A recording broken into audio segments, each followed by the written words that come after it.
But Halloween, 1978. 20 weird facts you didn't know. Halloween wasn't just a slasher film.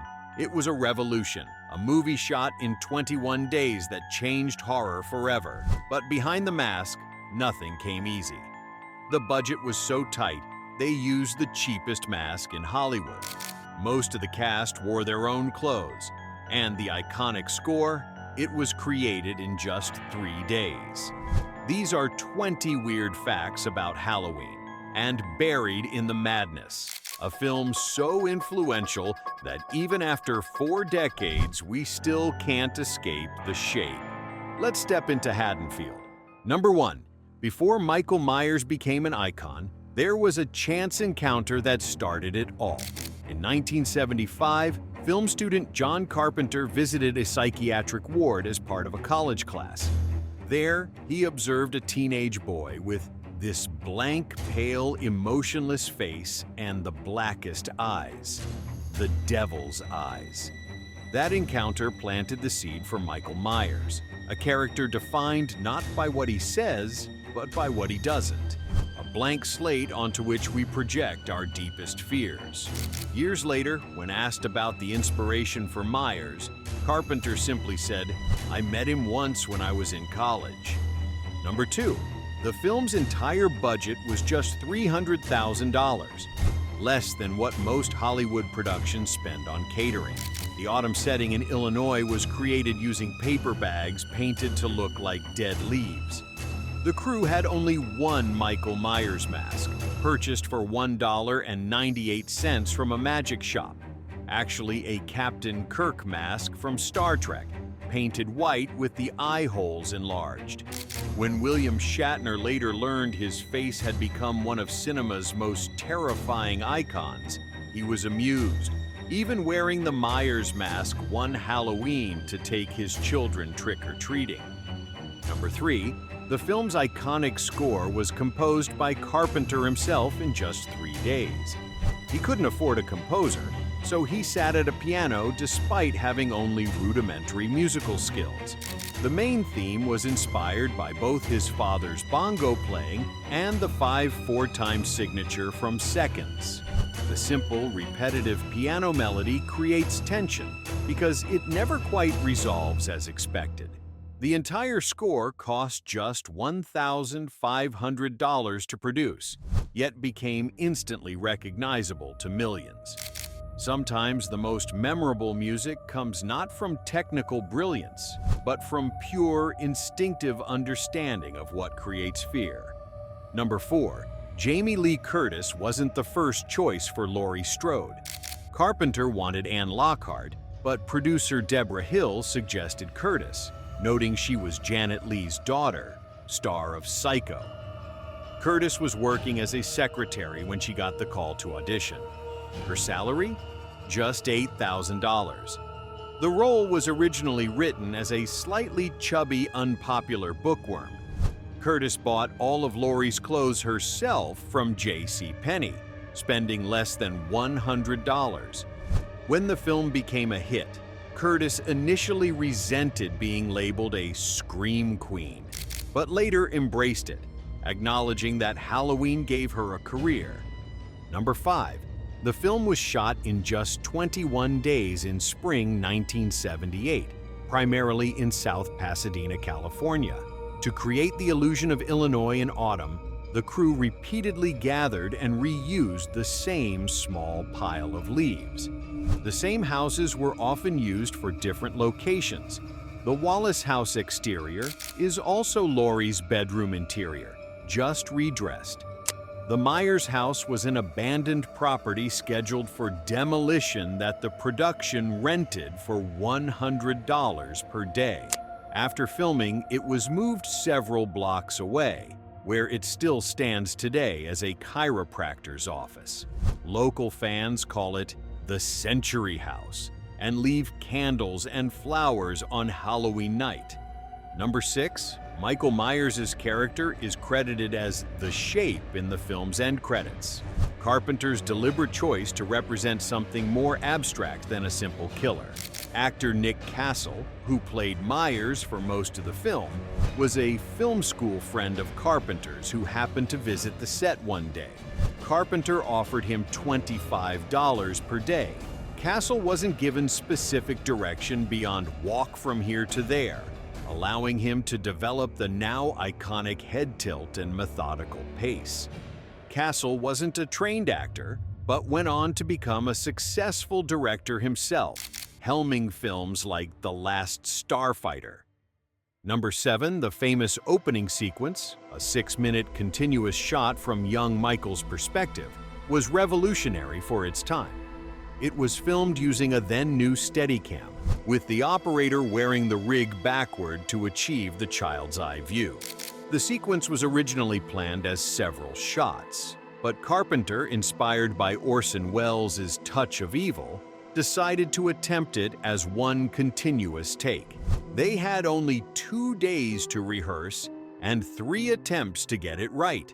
This subjective camera perspective put viewers uncomfortably in the killer's position, making them complicit in the violence, a technique that would become a staple of the slasher genre.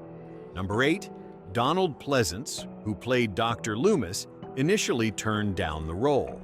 He only accepted after his daughter read the script and told him he had to do it. Pleasance took the part purely for the paycheck, commanding $20,000 for 5 days of work, nearly 7% of the film's entire budget.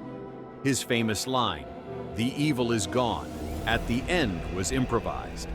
Pleasance brought gravitas to what could have been a throwaway role, delivering lines with such conviction that they became iconic. Despite his initial reluctance, Pleasance returned for 4 sequels, becoming as integral to the franchise as Myers himself. Pretty wild so far, right? If you're enjoying this trip to Haddonfield, go ahead and like or subscribe so you don't miss what's coming next. Because in a minute, we hit accidental humor, a controversial ending, and the truth about that breathing sound that still haunts your nightmares. Trust me, it only gets more bizarre from here. Number 9. The film's famous breathing sound, that raspy, menacing noise heard whenever Myers is on screen, wasn't created by sophisticated sound equipment. It was simply Nick Castle breathing inside the mask, captured by the boom microphone. Sound designer Alan Howarth later enhanced it slightly, but the distinctive sound was essentially just an actor trying to breathe through a tight-fitting latex mask. For the sequels, sound engineers tried to recreate the effect with professional equipment, but found nothing worked as well as the original organic method.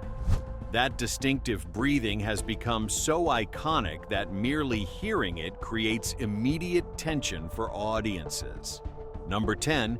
Many of the film's most memorable moments were happy accidents or last-minute decisions. The scene where Michael Myers sits up behind Laurie was a late addition, filmed during pickup shots. The famous hedge scene where Myers tilts his head wasn't in the script. Castle did it spontaneously. The moment where Myers pins Bob to the wall with a kitchen knife required a special harness hidden behind the wall, as the knife couldn't support the actor's weight. These improvised moments often became the film's most iconic images, proving that sometimes the best ideas come in the moment rather than on the page. Number 11. Despite being set in fictional Haddonfield, Illinois, the film contains numerous references to Carpenter's hometown of Bowling Green, Kentucky. Haddonfield was actually named after Haddonfield, New Jersey, the hometown of producer Deborah Hill. Many street names in the film are real streets from these locations. The character of Sheriff Lee Brackett was named after science fiction writer Lee Brackett, and Dr. Loomis was named after a character in Psycho, another nod to Jamie Lee Curtis's mother's famous role. These personal touches helped build a believable world on a minimal budget, making Haddonfield feel like a real American town rather than a movie set. Number 12. The film's ending, with Michael Myers disappearing after being shot 6 times, wasn't the original plan. Carpenter initially intended to kill Myers definitively, ending the story as a one-off film. The decision to have Myers vanish came from producer Irwin Yablans during post-production. The final shot of empty locations where Myers had been seen was a last-minute addition, filmed after principal photography had wrapped. This ambiguous ending became one of the film's most discussed elements and established a template for horror films that followed: the villain who cannot truly be killed. Number 13. The film's famous POV opening sequence contains a notable mistake that Carpenter couldn't afford to fix. When young Michael puts on the clown mask, the eye holes of the mask should be visible from his perspective, but they're not. Similarly, palm trees are visible in several shots, despite the Illinois setting, and California license plates can be spotted on cars. A boom microphone is briefly visible in the scene where Laurie and Annie are driving. These errors, born of the rushed shooting schedule and limited budget, have become beloved by fans who spot them on repeated viewings. Number 14. Halloween was initially panned by critics. Variety called it an unimaginative remake of Black Christmas. Only Roger Ebert recognized its artistry, praising it as a visceral experience. The film opened in only 4 theaters, but word of mouth spread rapidly. Made for $300,000, it grossed $47 million domestically, making it one of the most profitable independent films ever made. Its success created the template for the modern slasher film and spawned countless imitators. Sometimes the films that change cinema aren't the ones critics initially embrace, but the ones that connect directly with audiences on a primal level. Number 15. The name Michael Myers came from a surprising source: a European film distributor who had helped finance Carpenter's previous film, Assault on Precinct 13. As a thank you, Carpenter named his villain after him. The real Myers was reportedly delighted by this dubious honor. The character's full name in the film is Michael Audrey Myers, though this is never mentioned on screen and was only established in the novelization. This blend of real-life inspiration and practical business considerations created one of cinema's most enduring villains, a character so effective that the American Film Institute ranked him number 19 on their list of greatest film villains, despite having no dialogue and less than 15 minutes of screen time. Number 16. The film contains surprisingly little graphic violence or gore for its reputation. While Michael Myers kills 5 people on screen, the total blood shown would barely fill a coffee cup. Carpenter deliberately chose restraint over explicit violence, believing that what viewers imagined was far more terrifying than what he could show. This approach was partly practical, the low-budget limited special effects, but also philosophical. Carpenter studied Alfred Hitchcock's techniques, particularly from Psycho, where the suggestion of violence proved more effective than its depiction. The film's power comes not from what it shows, but from the masterful building of tension and the strategic use of the unknown. Number 17. The film's famous line, "Everyone deserves one good scare on Halloween," wasn't in the original script. Actor Charles Cyphers, who played Sheriff Brackett, improvised it during filming. Similarly, many of Dr. Loomis's most memorable lines were enhanced or modified by Donald Pleasance during production. His famous description of Myers as having the blackest eyes, the devil's eyes, was his own embellishment of a more straightforward line in the script. These actor contributions added depth to what was, on paper, a fairly simple story. The collaborative nature of filmmaking sometimes means the most memorable moments come not from the writer or director, but from the performers. Number 18. The film's influence on popular culture extends far beyond cinema. It established tropes that became horror staples: the final girl, the unkillable villain, the holiday-themed terror. It popularized the subjective camera perspective and demonstrated how effective a simple, repetitive musical theme could be. Beyond these technical innovations, Halloween fundamentally changed how Americans celebrate the holiday itself. Before the film, Halloween was primarily a children's celebration. After its release, adult Halloween celebrations increased dramatically. While the film didn't create this trend alone, its timing and impact accelerated the transformation of Halloween from a single night of trick-or-treating to a season-long celebration embraced by all ages. Number 19. Despite creating one of cinema's most iconic villains, John Carpenter has a complicated relationship with Michael Myers. After directing the original, he reluctantly co-wrote Halloween 2 but refused to direct it. He tried to steer the franchise away from Myers entirely with Halloween 3, Season of the Witch, envisioning an anthology series of Halloween-themed films. When that film underperformed, the producers brought Myers back. But Carpenter distanced himself from the franchise for decades. He only returned as executive producer and composer for the 2018 reboot, which ignored all previous sequels. When asked why he finally returned, Carpenter was characteristically blunt, saying, "They offered me money." Sometimes our most significant creations become entities we can never fully escape. Number 20. The film's famous closing montage, empty locations accompanied by Michael's breathing, was a last-minute addition. After test screenings, Carpenter felt the ending needed something more.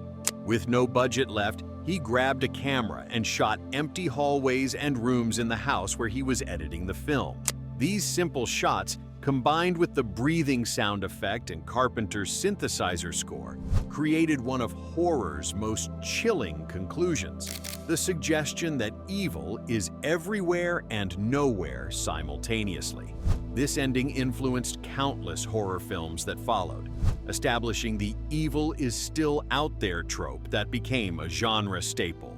Bonus fact: while many horror films have been rumored to be cursed, Halloween has the distinction of a supposed blessing.